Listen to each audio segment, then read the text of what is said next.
So guys, we are looking at the highest rated tactic in FM 2022 so far. Obviously this can change and I hope it does, but it's a 4-3-3 and I thought it was going to be a narrow 4-3-3, but it's the wide 4-3-3, the kind that I actually enjoy. The back four looks slightly similar to previous tactics that I've seen before, so that sort of works a lot in FM 2022. But I tested this tactic out with unique brand of teams as well.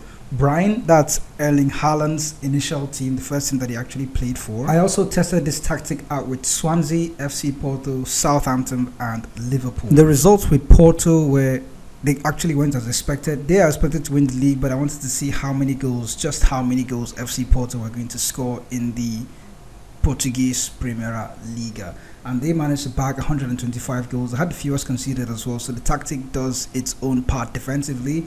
They had the most points per game with 2.79 and was scoring 125 goals. That's a lot. They had the highest clean sheet as well, so I expected that Porto were not expected to concede that many goals. Looking at Swansea in the Championship, Swansea, they actually lost in the final. Oh my god, where were they predicted to finish? I have to actually confirm that, by the way. Looking at the season preview, they were predicted to finish in 6th place, so that looks like promotion candidates actually expected to fight for promotion. They did that, and then they actually lost in the finals at QPR.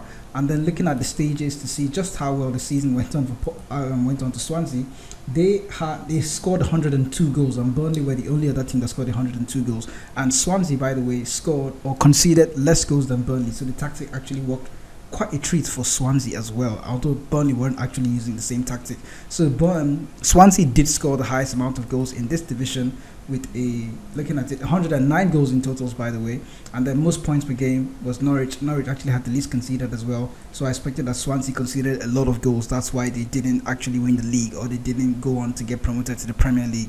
Looking at most possession, they were 5th place with 52, but looking at the way the tactic was designed, it helped them get a lot of goals in the division. So with a more hands-on approach, you probably get better results with this tactic even in the Championship. The results from Brian might be quite sketchy because they finished one season before actually coming into the Eliteserien division in the Norwegian league, and currently they have promoted from the 2nd division. So just going all the way down, we can see the Obos-Ligaen. I'm hoping that I'm actually getting these pronunciations right.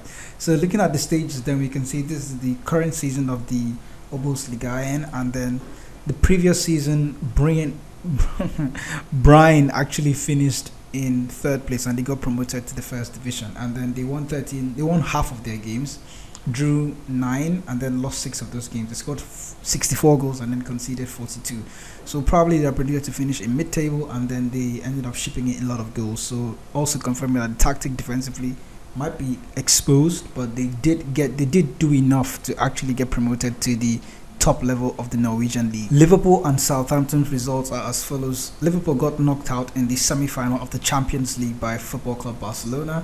They got knocked out in the FA Cup in the semi-final again by Manchester United, and then they won the Carabao Cup and the Community Shield as well. They won the Premier League by 104 points. Then Manchester City, that were in 2nd, had 87 points. Liverpool had a goal difference of 111. Looking at how many goals they were able to score, Liverpool scored a total of 136 goals in the league, and then they had the fewest shots against. They had the most points per game, the most shots taken as well. Most dribbles, surprisingly, was by Bournemouth, but then Liverpool scoring the most goals and conceding the least goals. That's an exceptional record using this tactic. The Zaz Green 4-3-3 is the 5.0 version of the tactic, by the way. I almost forgot about Southampton. So they got knocked out from the Emirates FA Cup by Coventry in the quarterfinals. So probably maybe the AI rested a few players there, but they got knocked out in the 3rd round of the Carabao Cup by Crystal Palace. They finished in 5th place, so they're going into Europe. Southampton are actually going to Europe. They did lose 12 times in the league, had a total of 60 points, but then they won 17 of those games. We've also been through the stats. They scored the most goals were scored by Liverpool. We already established that, but the Southampton had 74 goals as well. Fewest conceded, Liverpool right up there, but Southampton did concede a lot of goals, so they're not in the first 8 teams. Most points per game, Southampton finished in 5th place, and then it had a points per game of 1.58. Looking at the tactic, then we can see that it's a super keeper, and then the traditional back four that I tend to notice now with OP tactics that tend to work in Football Manager 2022. There are 2 inverted wing backs on attack duty, and then the ball playing defenders on defend duty as well.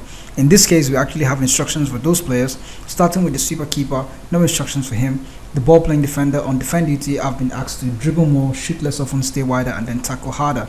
The inverted wing back on the left hand side on the right hand side, has been asked to shoot less often and then to tackle harder. The ball playing defender on the left has been asked to dribble more, shoot less, stay wider, and tackle harder, while the inverted wing back on attack duty has been asked to shoot less often and then to tackle harder. The roaming playmaker on support is in the DM position. The roaming playmaker has been asked to dribble more, shoot less often, move into channels, and tackle harder. Both central midfielders are central midfielder on attack duty, so that's really shooting players up front and having players take advantage of those space left behind by the false nine. The central midfielder on attack, and that's on the left and on the right, they have identical instructions: take more risks, dribble more, shoot less often, move into channels, and tackle harder. And looking at the inside forward now, there are two inside forwards on the left and on the right hand side. They have identical instructions as well: shoot less often, sit narrower, and then tackle harder. There's a false nine as the center forward in this position. There's a false nine on support duty. He has been asked to move into channels, shoot less often, and to tackle harder. The team instructions for the Zaz Green 5.0 tactic looks like this. Then when the team is out of possession, they've been asked to press with a much higher line of engagement while using a standard defensive line. The defensive width is set to narrow, and then the team has been asked to use the offside trap. Press with much more often trigger press. No emphasis on any form of tackling, but that's pretty much also they've been asked to show to prevent the goalkeeper from distributing the ball short.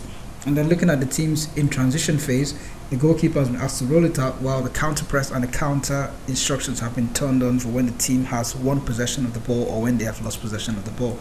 Looking at the in possession phase, then the tempo is extremely high with the traditional slightly shorter passing for positive mentality. By the way, that's the mentality of the tactic. They have also been asked to play out of defense, walk the ball into the box, and then play low crosses into the box. So guys, that's a summary of the tactic. You've seen the results and you've seen the tactic in detail. By the way, following this video, you can actually recreate the tactic for yourself and then see how it works out for you. Oh, before I forget, I'm actually going to check if there are any set piece routines attached to this tactic. Looking at the corner routine, then if it's going to click eventually. Oh my god, where is it?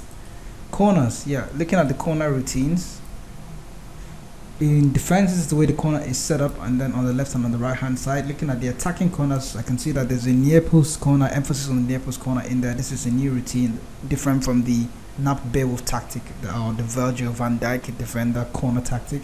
And on the left and on the right, this is the way the corner routines are set up. Looking at the set pieces then for free kicks, the way it's set up in direct free kicks: in attack, left and on the right hand side; in defend, left and on the right hand side. More emphasis is going to be on the other form of set piece routines: small chance of a shot on the right hand side, on the left hand side in defense. And then in attack, this is the way the small chance of a shot set piece routine has been set up on the left and on the right hand side.